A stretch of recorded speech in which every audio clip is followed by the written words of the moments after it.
اللہ اللہ اللہ اللہ نحمدہ ونصلی علی رسولہ الکریم اما بعد۔ سلسلہ دروس سیرت النبی صلی اللہ علیہ وسلم کی پچھلی ویڈیو میں نبی صلی اللہ علیہ وسلم کے نسب نامے اور آپ صلی اللہ علیہ وسلم کو ایک اونچے خاندان میں کیوں پیدا کیا گیا اس پر گفتگو کی تھی۔ اس ویڈیو میں نبی صلی اللہ علیہ وسلم کی پیدائش کے واقعے پر ہم گفتگو کریں گے۔ اس ویڈیو میں کئی ٹاپک ہے۔ ایک نبی صلی اللہ علیہ وسلم کی پیدائش کی جگہ، سال، مہینہ، دن، تاریخ، وقت اور اس وقت پیش آنے والے اہم واقعات۔ اسی طرح نبی صلی اللہ علیہ وسلم کو یتیم پیدا کرنے کی وجہ، اسی طرح کیا نبی صلی اللہ علیہ وسلم مختون پیدا ہوئے تھے، اس روایت کی تحقیق اور کچھ باتیں مشہور ہیں ان کی وضاحت۔ اسی طرح کیا میلاد منانا صحیح ہے، اس پر بھی ہم گفتگو کریں گے۔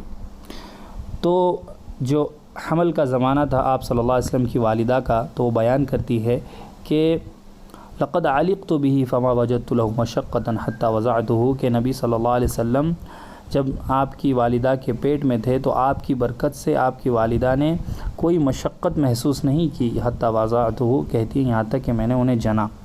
تو یہ نبی صلی اللہ علیہ وسلم کی برکت تھی کہ آپ کی والدہ کو جو ہے حمل کی تکلیف محسوس نہیں ہوئی۔ نبی صلی اللہ علیہ وسلم جو ہے مکہ ہی میں پیدا ہوئے۔ مسجد الحرام سے 300 میٹر دور ایک جگہ ہے جسے آج شعب علی کہا جاتا ہے، وہاں پر اب آپ صلی اللہ علیہ وسلم کی پیدا ہونے کی جگہ پر ایک مکتبہ ایک کتب خانہ بنایا گیا ہے جو پیلے کلر کا ہے، جو آپ دیکھ سکتے ہیں۔ تو یہ نبی صلی اللہ علیہ وسلم کی پیدائش کی جگہ تھی۔ سال جو ہے وہ عام الفیل کا سال تھا، یعنی جس سال جو ہے اصحاب فیل کا واقعہ پیش آیا اسی سال آپ صلی اللہ علیہ وسلم اس واقعے کے 50 یا 55 دن بعد پیدا ہوئے۔ مہینہ ربیع الاول کا تھا اور دن وہ پیر کا دن تھا۔ تاریخ کی میں اختلاف ہے، بعض حضرات کہتے ہیں 12 ربیع الاول کی تاریخ تھی، بعض کہتے ہیں 8 ربیع الاول تاریخ تھی، 570 عیسوی اپریل کے مہینے میں آپ پیدا ہوئے، بعض کہتے ہیں 9 ربیع الاول 22 اپریل 571 عیسوی میں آپ پیدا ہوئے۔ وقت تو وہ صبح صادق کا وقت تھا۔ اصل میں وقت کے بارے میں مختلف روایت ہے، بعض روایت میں رات کا وقت ہے، بعض میں دن کا وقت ہے۔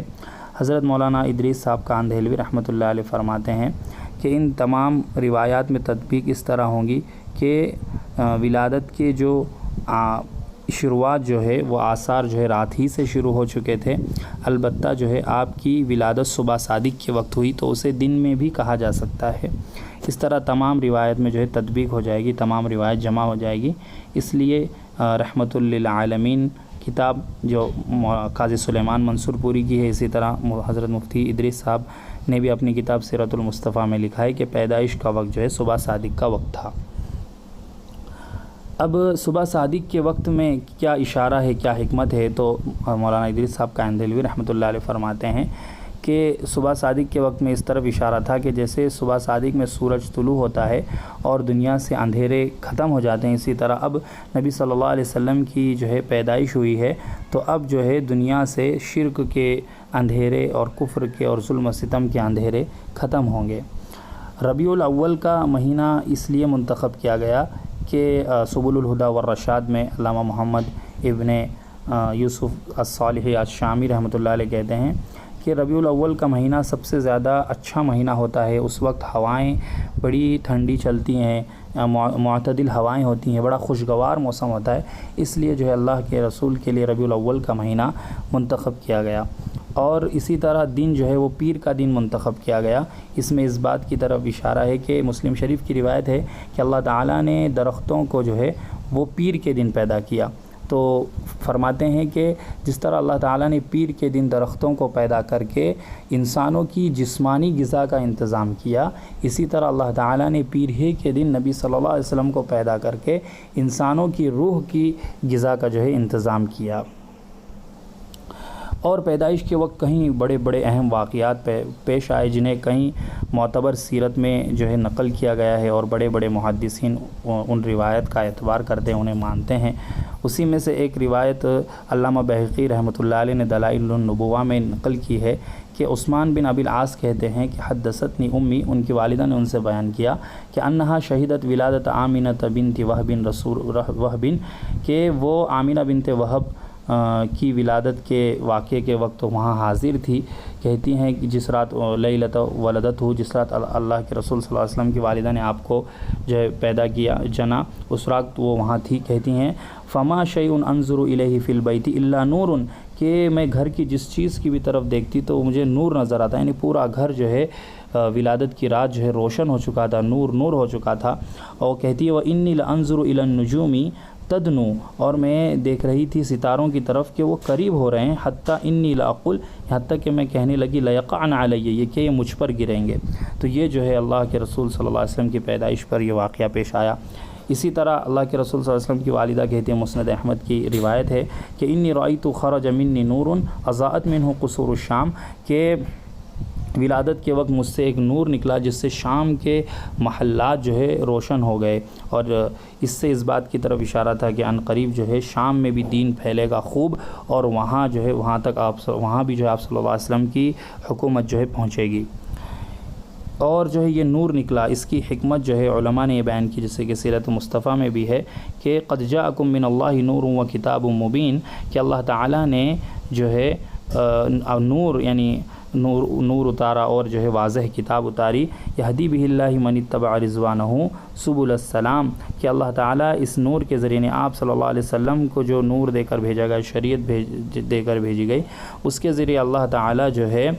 ان لوگوں کو ہدایت دیتے ہیں جو اللہ تعالیٰ کی رضامندی حاصل کرنا چاہتے ہیں، سبل السلام، سلامتی والے راستوں کی، ویخرجہم من الظلمات الی النور، اور انہیں جو ہے اندھیریوں سے روشنی کی طرف نکالتے ہیں، باذنہ، اپنی مرضی سے، ویہدیہم الی صراط مستقیم، اور صراط مستقیم کی طرف ان کی رہنمائی کرتے ہیں۔ تو اللہ کے رسول صلی اللہ علیہ وسلم بھی شریعت کا نور لے کر آئے، اور تو جو آپ صلی اللہ علیہ وسلم کی شریعت کو فالو کرے گا وہ بھی جو ہے روشنی اور اجالے میں آئے گا اور اندھیریوں سے نکلے گا۔ اسی طرح ایک اہم واقعہ جو ہے اس رات پیش آیا، سیرت المصطفیٰ میں حضرت مولانا ادریس صاحب نے اس کو نقل کیا ہے کہ جو کسریٰ کا جو محل تھا اس کے محل میں جو ہے زلزلہ آیا، اور جو ہے 14 گنبد جو محل میں تھے وہ بھی جو ہے ٹوٹ کر گر گئے، اس کے کچھ آثار آج بھی جو ہے موجود ہے ایران میں۔ اسی طرح ایک نہر تھی، نہر ساوا، وہ بھی جو ہے بالکل خشک ہو گئی۔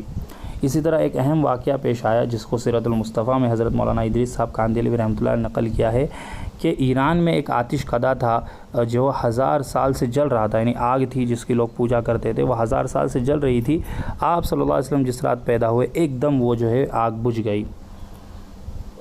اسی طرح سیرت المصطفیٰ میں ہی مولانا ادریس صاحب نے ایک روایت نقل کی ہے، آپ صلی اللہ علیہ وسلم کی والدہ فرماتی ہیں فولدتہ نظیفاً، کہ میں نے آپ صلی اللہ علیہ وسلم کو جب جنا تو وہ بالکل پاک صاف تھے، ولدتہ کما یولد الصخل ما بہ قذر، کہ میں نے ان کو ایسے جنا کہ ان کے اوپر بالکل کوئی میل کچیل نہیں تھا، بالکل آپ صلی اللہ علیہ وسلم صاف ستھرے جو ہے اس دنیا میں آئے۔ اب آپ صلی اللہ علیہ وسلم جو ہے یتیم پیدا کیے گئے، قرآن کی بھی آیت ہے کہ علم یجد کا یتیمن فآوا، کہ ہم نے آپ کو یتیم پایا تو آپ کو ٹھکانہ دیا۔ تو اس میں کیا حکمت ہے؟ تو اس میں حکمت یہ تھی کہ اصل بات یہ ہے کہ جس نے یتیمی کا درد سہا ہو تو یقیناً وہ یتیموں کے حق کو جانتا ہے، اس لیے جو ہے آپ صلی اللہ علیہ وسلم کو یتیم پیدا کیا گیا کہ آپ جو ہے جب اس مرحلے سے گزریں گے تو آپ کو احساس ہوگا، اور جو ہے بعد میں آپ صلی اللہ علیہ وسلم جو ہے یتیموں، مظلوموں اور کمزوروں کے حق کو جو ہے بیان کریں گے اور ان کے حق کو ان تک پہنچائیں گے۔ ایک وجہ یہ بھی بیان کی گئی ہے کہ آپ صلی اللہ علیہ وسلم کے والد اور چاچا یا آپ کے دادا یہ جو ہے آپ کے ساتھ نہیں رکھے گئے، اس لیے کہ کل کو دشمن یہ نہ کہنے لگے کہ یہ تو وہ سب چیزیں ہیں جو ان کے باپ دادا نے ان کے دماغ میں بھری ہوئی ہے، اسی کے لیے یہ جو ہے تمام کوشش کر رہے ہیں اور یہ حکومت حاصل کرنا چاہتے ہیں۔ اس لیے اللہ تعالیٰ نے خود آپ صلی اللہ علیہ وسلم کی تربیت کی، اور جو ہے یہ سب سہارے جو ہے آپ صلی اللہ علیہ وسلم کے ساتھ نہیں تھے۔ یتیموں کا حق جو ہے ہم دیکھتے ہیں کہ آپ صلی اللہ علیہ وسلم نے کس قدر بیان کیا، اس سلسلے میں بہت سی روایت ہیں، چند روایت ہم یہاں نقل کرتے ہیں۔ صحیح بخاری میں آپ صلی اللہ علیہ وسلم نے کہا کہ انا و کافل الیتیم فی الجنتی ہاکذا، کہ آپ صلی اللہ علیہ وسلم نے جو ہے کہا میں اور یتیم کی کفالت کرنے والا، اس کی دیکھ بھال کرنے والا جنت میں اس طرح ہوں گے، یعنی آپ صلی اللہ علیہ وسلم نے اپنی 2 انگلیوں کو ملایا، شہادت اور بیچ کی انگلی کو، اور کہا کہ جتنا قریب یہ 2 انگلیاں اتنے قریب جو ہے میں اور یتیم کی پرورش کرنے والا جنت میں ہوں گے۔ اسی طرح آپ صلی اللہ علیہ وسلم نے ایک حدیث میں کہا جو ابن ماجہ کی، خیر بیت فی المسلمین بیت فیہ یتیم یحسن الیہ، کہ مسلمانوں کا سب سے بہتر گھر وہ ہے جس میں کوئی یتیم ہو اور اس کے ساتھ اچھا سلوک کیا جاتا ہو، اور سب سے مسلمانوں میں برا گھر وہ ہے جس میں یتیم ہو اور اس کے ساتھ برا سلوک کیا جاتا ہو۔ اسی طرح آپ صلی اللہ علیہ وسلم نے بخاری کی روایت میں کہا کہ 7 ہلاک کرنے والی چیزوں سے بچو، ان میں سے ایک آپ صلی اللہ علیہ وسلم نے یتیم کے مال کو جو ہے کھانا فرمایا۔ تو اس طرح جو اللہ کے رسول نے حدیث میں جو ہے یتیم کے حق کو بیان کیا، اور بھی جو حقوق کو بیان کیے، اور یتیموں کے حقوق کو آپ صلی اللہ علیہ وسلم نے محسوس کیا اور ان کو جو ہے بیان کیا۔ اب آپ صلی اللہ علیہ وسلم کے پیدائش کے بارے میں ایک روایت یہ بیان کی جاتی ہے کہ آپ جو ہے مختون پیدا تھے، یعنی آپ کی پہلے سے ختنہ کی ہوئی تھی۔ تو جامعۃ العلوم الاسلامیہ جو بن نوریہ علامہ محمد یوسف بن نوری صاحب کا مدرسہ ہے، وہاں کے دارالفتاء نے یہ فتویٰ دیا ہے اور علامہ شامی کے حوالے سے نقل کیا ہے کہ نبی کریم صلی اللہ علیہ وسلم کے مختون پیدا ہونے کے سلسلے میں جو روایات ہیں وہ صحیح نہیں ہیں، اور صحیح روایت وہ ہے جس میں یہ بیان کیا گیا آپ صلی اللہ علیہ وسلم کی باقاعدہ جیسے عام بچوں کی ختنہ ہوتی ہے اس طرح آپ کے دادا نے ختنہ کی، یہ بات زیادہ صحیح ہے۔ اسی طرح علامہ کمال الدین عمر بن عدیم العقیلی حنفی رحمۃ اللہ علیہ نے بھی مستقل اس پر ایک رسالہ لکھا ہے کہ جزء فیہ الکلام علی ختان نبی صلی اللہ علیہ وسلم، اور اس بات کو ثابت کیا ہے کہ جو روایت بتاتی ہیں کہ آپ مختون پیدا ہوئے وہ معتبر نہیں ہے۔ اسی طرح بعض باتیں آپ صلی اللہ علیہ وسلم کی پیدائش کے وقت مشہور ہو گئی ہیں، ان میں سے ایک یہ ہے کہ کعبہ کے بت گر گئے تھے، تو دارالعلوم کا فتویٰ ہے کہ